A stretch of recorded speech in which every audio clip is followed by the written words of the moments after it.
So this is the final David Tennant Doctor Who special. It's called Giggle, and it was a giggle watching it.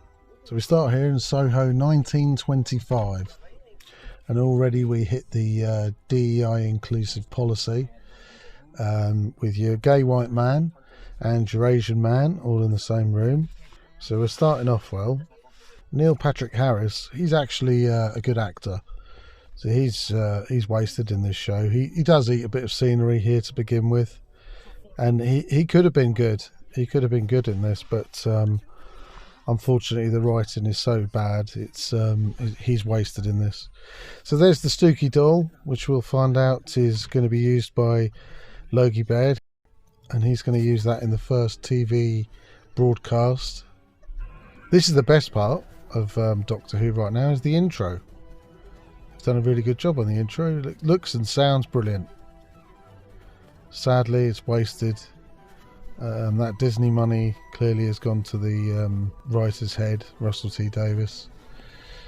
And he just thinks he can write whatever he likes now, no matter how shite it is, no matter how politically driven it is. In fact, the more political it is, the more on the nose it is, the better he seems to find it. So, and here we are. There's David Tennant shitting all over his legacy again. He's such a cuck in this now. It's ridiculously bad. All his masculinity has been drained. He's now a gay doctor, of course. He's one of the timeless children, so he's not even a Time Lord at this point anymore. And there's Catherine Tate, who was brilliant originally, way back when, with David Tennant as his companion, but now again she's just used as a feminazi in this. She basically beats the Doctor over the head, tells him what to do, and it's just basically obnoxious through the entire thing, which is a shame because she's very funny when she's given decent material. There's Wheelchair Lady. Of course, she had to get her back, and look at this. Look, Bonnie Langford. Total nostalgia bait, nothing more. Just dragged into this show to do absolutely nothing. And yeah, basically she's another superwoman to join all the other women, while all the men just stand there and look busy in the background. So, yep. And she's standing up now, the Wheelchair Lady. What's going on there? All women are fantastic and super clever, and they figure out all the ins and outs of all of this pretty much. And the Doctor just puts the icing on the cake. But basically, it's all the women solving all the problems. Yeah, here's the white man, of course. They could only show a white man crashing an aeroplane with 200 people on board, so they had to show that. And then it'll go on to a president or a prime minister. And, of course, it's another white man bad. He doesn't give a shit about anything, which actually is probably the truest line RTD's written. But other than that, this is so on the nose, all of this stuff. It's just bollocks. All of it is just bullshit. So here's Lethbridge Stewart. She gets she takes the band off, which is keeping her in check, keeping all her feelings in check. The minute she takes the band off, she goes into a conspiracy narrative where she thinks everyone's against her and the world's this and the world's that, and the lady in the wheelchair can walk and all this kind of shit. So she'll have to apologise to the woman in the wheelchair. You know, it's so awful. There we go. Look at it. It's pathetic. It's so pathetic. They make such a big song and dance about this. RTD apologises to everybody now, except the white man. White man is bad. The fan is the enemy of this show. That's how he's made this now. The fan. So it's nothing to do with the plot anymore. It's all to do with berating the fan. We don't need fans anymore, old fans who like the old white man as the Doctor. No, fuck them. We need new, inclusive, diverse fans. Well, look how that's going, Russell. This is your third special, and every special has lost more and more fans. You've lost 500,000 viewers in 3 fucking episodes, you absolute retard. If you think what you're doing is good, then the fans are telling you the exact opposite. And you think Shooty's going to do any better than David Tennant and Catherine Tate? No fucking way. In fact, it's going to be worse. This thing is going to fall off a cliff worse than Jodie Whittaker. Only, again, you're not worried about it because it's not your money. You're using taxpayers' money. It's nothing to do with your money, is it? It's nothing to do with the corporation's money. That's our money you're pissing around with. And you're producing this shit. Propaganda nonsense. Fucking berating the fans that made you. Without them, you wouldn't even have a fucking job, Russell. So anyway, back to the plot. So they figure it all out. There's a tune in the TV station, and basically, or on the TV, on every pad, on every screen on the planet, there's a tune that everyone seems to recognise. Here goes David Tennant with RTD and BBC's policy of berating the audience, telling them how hateful and horrible they are to each other. That's coming from the people who are producing this shit, who hates and despises their own fucking audience.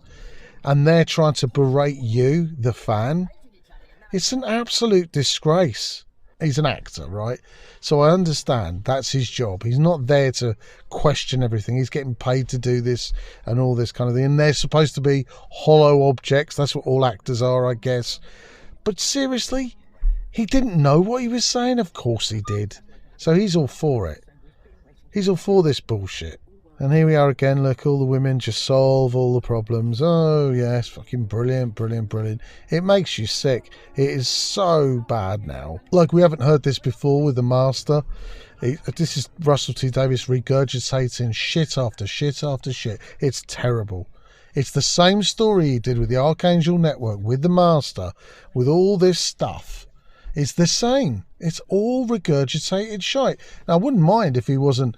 You know, I don't expect him to reinvent the wheel with Doctor Who, but if he just stuck to a good plot and he didn't force this agenda into every fucking corner of it, it would be a mediocre episode. But it's not even close. It's terrible. He's putting the icing on the cake now. Oh, yes, of course it is. It's the Toy Master.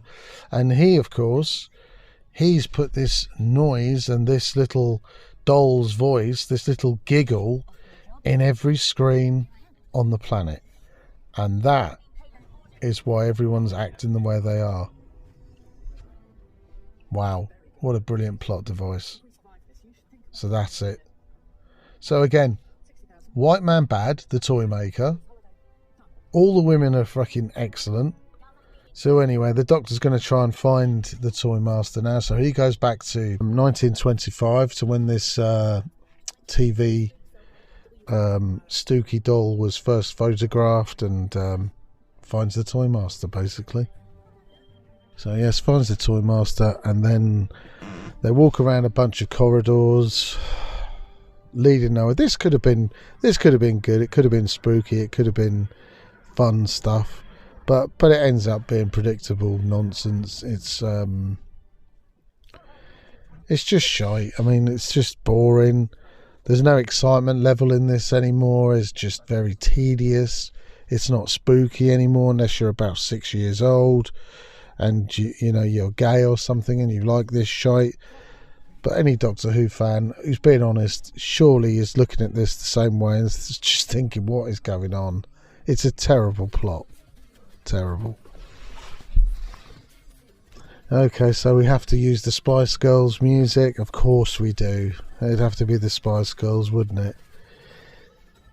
So here we go. Nicking the same plot from the Master. Of course, we all remember that when he was dancing around doing the same things.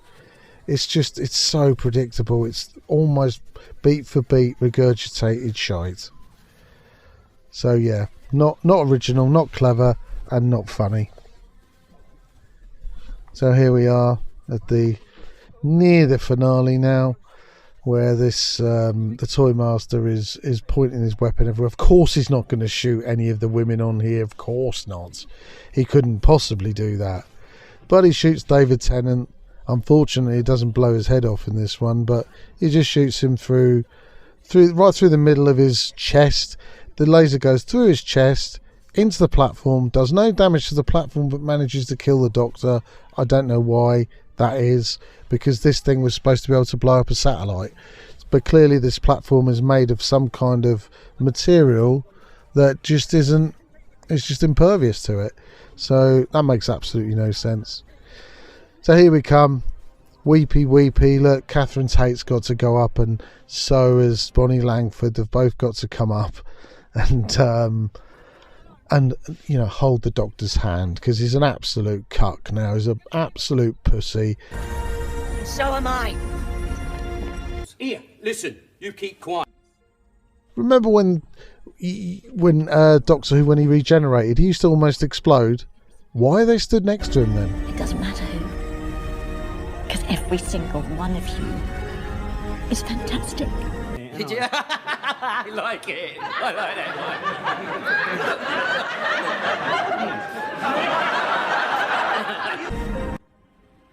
Why would you do that? This is a dangerous thing. If he was a real Doctor, he'd be telling them to get away, wouldn't he? He'd be saying, get away, because I'm going to explode. I'm going to not come and hold my hand.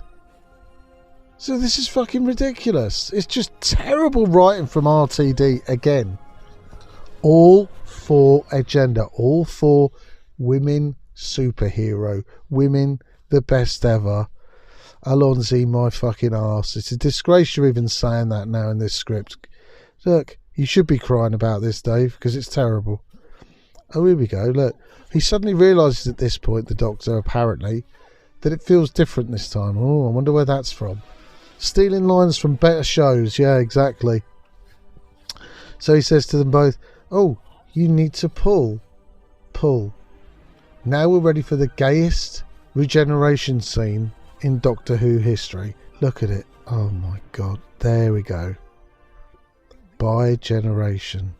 Give me a fucking break. Look at this. The special effects are shit as well. It looks fucking awful. And look at how gay this is. Talk about current day. Look, joined at the penis. Give me a fucking break, Russell. Your fan of gaydom is just unbelievable. You can't help yourself. I mean, seriously? You think this is good? What, because little Shooty Gatway, the gay Nigerian, has finally got his penis into Dave? Look at it. You know, the funny thing is, Neil Patrick Harris, the bad guy in this, had never watched Doctor Who, so he didn't know what the fuck this was all about. And it's probably a good job, because what is going on? Absolute nonsense. Of course, she's got to reaffirm how beautiful he is. Oh, and there goes Cuck Dave. And Catherine Tate says, oh, do you come in a range of colours? And Dave says yes. Of course he does. Because that reinforces again the timeless children, doesn't it? Which again is bullshit. And this is the worst finale in Doctor Who. So they decide the only way to beat the Toy Master now is to play a game with him. So they play the first game ever invented. Catch. Yep, that is the climax of this show. The toy maker playing catch. And what happens, of course? 2 against 1. The Toy Master doesn't manage to catch the ball once. So he ends up folding himself up and end up in a box. Just fucking silly. So fucking silly. Such an anticlimax. No excitement. There's nothing special about this fucking episode. Let's be honest. Look, there he goes in his box. And the Stooky doll's on fire. And there's your DEI representative again. So that's the end of that. And you get one final thing, because the Toy Master showed earlier on a gold tooth. And of course you hear the laugh of the Master, and of course it had to be a woman's hand picking that up. And so you hear the laugh of the Master there, so that's something to do with the Master. Ooh, who gives a shit? I don't. So here we are, back in the new TARDIS, all white at the moment. It's going to look like some psychedelic gay nightclub in a minute. Here we go, look, all running around, all nonsense, and this is pathetic too. Shooty picks up a hammer from nowhere, runs outside, hits the TARDIS and creates another one. It's fucking amazing, isn't it? Who wrote that? That's fucking well clever. Yep, so Shooty is the one with all the brains. Well done him. So there you go. He gets his own TARDIS, Dave gets his own TARDIS, and off we diddly go on our adventures. And then we finally end up with what we've all been looking for, which is a wheelchair accessible TARDIS, because of course we haven't had one of them before, because no one can do what normally people do with a step, which is lean the wheelchair back if you're going inside something with a step, and then push it up the step. Of course we couldn't do that. We had to go over the top and on the nose even more and have a fucking ramp on the TARDIS. Talk about absolute bollocks by RTD. This prick has no fucking self-awareness at all. He is an embarrassment to Doctor Who. He's an embarrassment to him, and it's only going to get worse. These 3 shows have got worse as they've gone on. These 3 specials. The fans are leaving in droves. 500,000 gone in 3 episodes. What's it going to be like with Shooty? Right? Shooty's just appeared. That was his, regeneration scene. No one turned up for it. In fact, more people left. So what's going to happen when Shooty takes over at Christmas Day? What the fuck? It's doomed. It's over. And again, I'm just going to take the piss and watch it burn. So enjoy it, RTD, because you fucking screwed your own legacy up. So's Dave. He's damaged his legacy because he's a fucking idiot. So's Catherine Tate. But then looking at her latest Nan movie, she's so desperate for work. I'm not surprised she came back for this shit. And here we are. The final scene. So the Doctor ends up being part of the family. That's it. He's now meant to stay. Stay with Donna and her family. And there's that 20-year-old dressed as a 15-year-old. Yep. The TARDIS in the background. And apparently he's been nipping off with his niece, he calls it, which is the 15-year-old boy. This 20-year-old boy is playing. Look, dressed up in drag. That guy goes off with the Doctor and has adventures apparently on the sly. A 15-year-old going off with an older man in a blue box. 15. Not creepy at all. Well done, Russell. More grooming. That's what we like to see, Russell. Keep writing those grooming messages in there.